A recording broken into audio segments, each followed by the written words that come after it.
Hi, it's Mark Peters from Great Lakes Piano Service, and I'm getting bored in this lockdown. So I decided to clean out my tuning kit and wanted to show you guys what's inside. So here we go. I have this nice Genic case that's been real handy and nice to use. So I've been using it now for about 3 years. This is my rack for grand hammers. I made it by hand. Takes usually the upper two sets of grand hammers will fit within this range here, depending on the piano. But made that for filing hammers out in the field. Garbage. We got spare utility blades, upright lid prop. This is my charging cable for my iPhone. Garbage. Tuning price list. I got this from a fellow tuner, and this is invaluable for figuring out how many hours it's going to take you to do a project, so you can bill fairly. It's got every type of repair that you might do in a piano, minutes, hours. If you really want to be anal retentive about the whole thing, you can really get down to it's pretty accurate with the amount of hours it's going to take. Hour and a half for a tuning. How many people spend an hour and a half on a tuning? Not me. Usually about 50 minutes is my max. Business cards, gotta clean those out. Got some Evola music cards in here, some old business cards. Stick those back in, a couple pencils. I don't go in this pouch very often. I also don't tie string splicing very often, so I got a little handy reference chart for that in case I forget, which I've done before. I tend to replace strings rather than tie them, but that all depends. A little temperament. I'm still working on my RPT certification, so I've got my temperament sequence here. This is the stringing chart I usually use for pianos, unless it's specifically like a Steinway or. So this is the Klepek chart, and that works out really well. Some spare sandpaper in here. So I've got that Klepek chart copied onto this page here, which is a way to measure the length of strings at a client's home if they say they're going to do a stringing.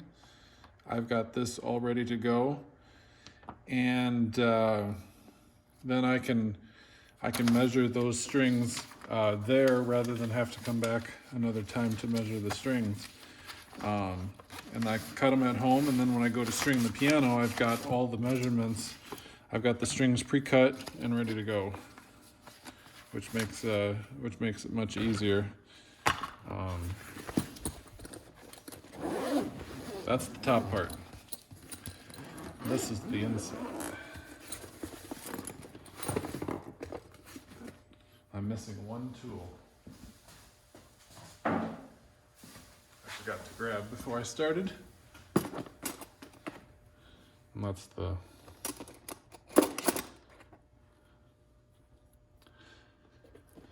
key bushing pin bender. All right, we've got a little multi-tool here. And that's handy for, has the knives and everything built in, but then you got the crescent wrench on the top for taking care of whatever size nut you find yourself dealing with. And if you need your crescent, if I've got other tool cases in my car, so if I need more specific wrench sizes or another crescent wrench, I have those out in my car, but I hardly ever run into that problem where I need two crescent wrenches or specific like 1/2 inch, 3/4 inch wrench sizes. I've got my 3 tools here, wire cutter Knipex, which is working out great for me. I did a tool review of that a little while ago. Nice needle nose pliers and my key bushing easing tool.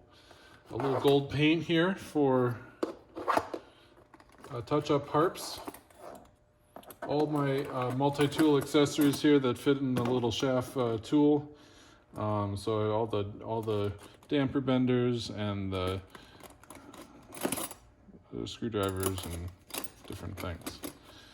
I've got 2 handles because I usually, when you're regulating, you usually have 2 tools out. And so I've got 2 handles because I hate switching that thing out all the time, especially if you're doing the whole action. This is my tape measure. I got that from my dad a long time ago. I think it was from probably a supply, a vendor.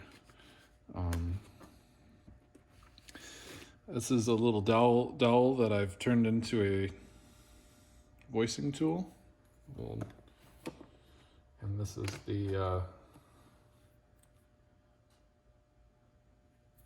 that's for putting in the cork strings. I forget what those are called. Anyways, here's some other tips for my tuning hammer. Let's go to the tuning hammer before we do that. That's the tuning hammer I use. 10-degree tip, number 2. That's even, I know you're not supposed to use you're supposed to use a number 1 tip on Asian pianos, but I just end up using number 2 and deal with the play. That's my super long tip if you need to get in a corner in a grand. Sometimes those pins get pretty close to the walls. This is a spare tip in case I run out of, well, it's got the narrow walls too. So if you got 2 pins real close together, this is my spare tip here. It's a 15-degree tip, which came with the wrench. The hammer wrench interchangeable. This is a treble backwards thread thing for removing broken pins. You can hammer that down onto a pin and then back it out. All right, so that's the wrench. Let's see what else is in here. I got 2 other needle nose pliers, vice grips. I use this one a lot for holding down wires when I'm stringing a piano.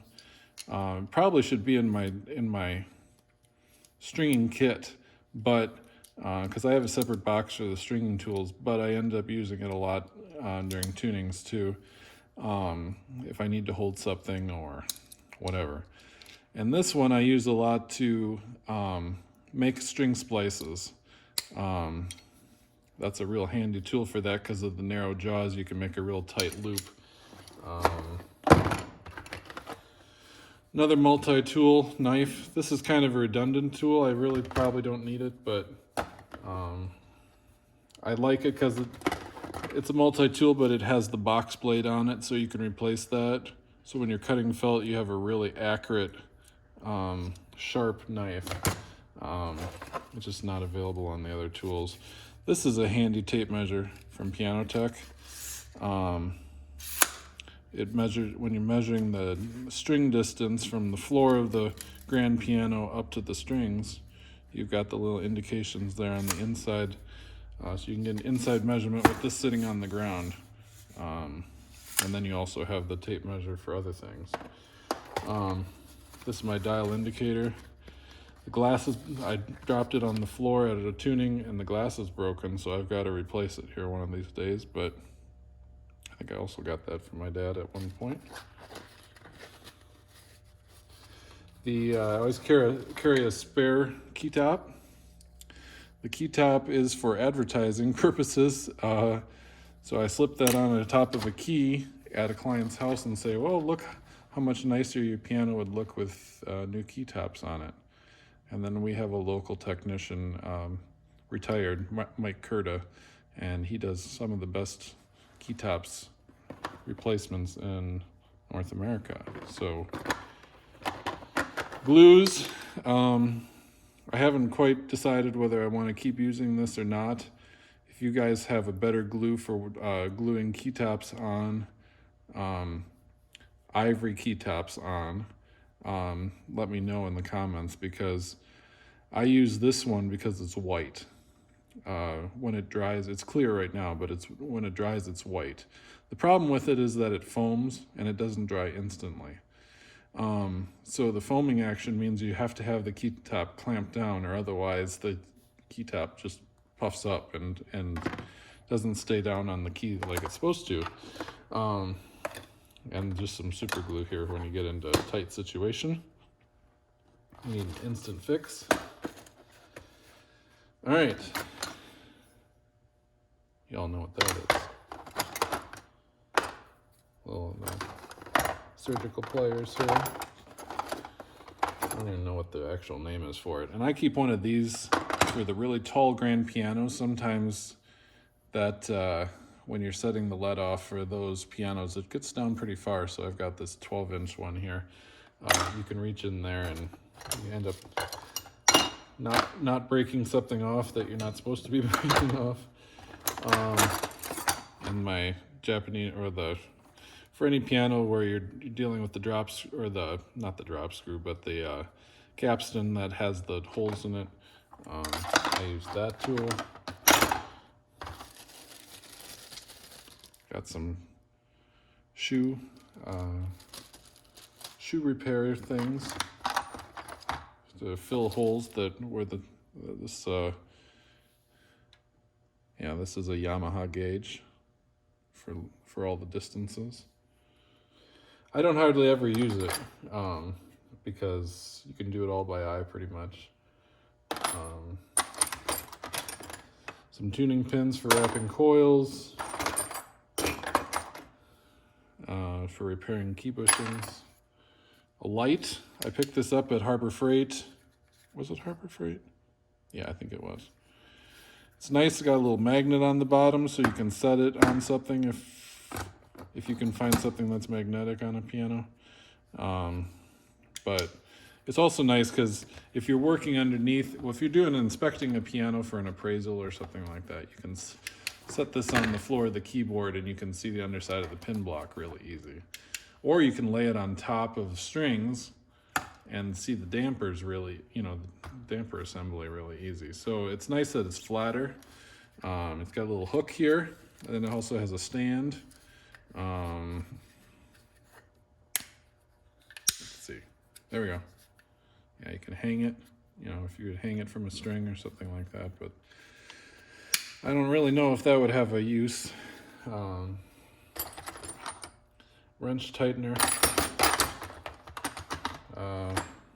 Key weight, so you can get your grams for how heavy the action is.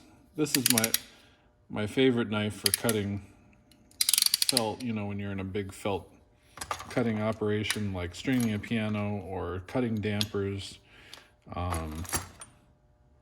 It's nice because it's always sharp, carpet cutting knife.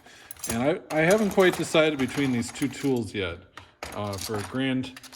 And I keep these in here because sometimes you run into it when you have you have a broken hammer or something like that on a piano, and you really want to get the job done quickly. You want to move on because that's not why you're there. So this is a real either one of these I love. They're both good tools, but I haven't decided which one I like better yet. So I've got the two in there. This one's really great when you're only doing a couple. This one's really great when you're doing a whole bunch. So two different uses.